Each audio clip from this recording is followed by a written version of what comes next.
हम जिस क्षेत्र में काम कर रहे हैं, एक छात्र अगर ईमानदारी के साथ अपने छात्र के कर्तव्य का निर्वहन करता है तो मान करके चलिए कि वो भारत के संविधान को सम्मान कर रहा है। अगर एक शिक्षक ईमानदारी से अपने कर्तव्यों का निर्वहन करते हुए अपने उत्तरदायित्वों को पूर्ण कर रहा है, इसका मतलब वह भारत के संविधान का सम्मान कर रहा है। एक व्यापारी ईमानदारी के साथ अपने व्यापार कार्य को संपन्न कर रहा है तो ये मान करके चलिए कि वह भारत के संविधान को सम्मान दे रहा है। अगर एक शासकीय सेवा में कार्य करने वाला कोई कार्मिक ईमानदारी के साथ अपने उत्तरदायित्वों का निर्वहन कर रहा है तो यह मान करके चलिए कि अपने नागरिक कर्तव्यों का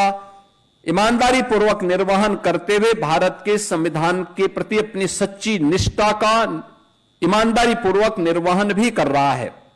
लेकिन अगर कोई व्यक्ति, चाहे वह किसी भी पद पर है, अगर वह ईमानदारी के साथ अपने उत्तरदायित्वों का निर्वहन नहीं कर रहा है तो इसका मतलब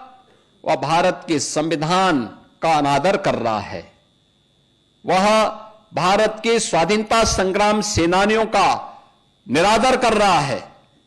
अगर वह भारत की विरासत का अपमान करता है तो यह केवल विरासत का अपमान नहीं बल्कि यह भारत के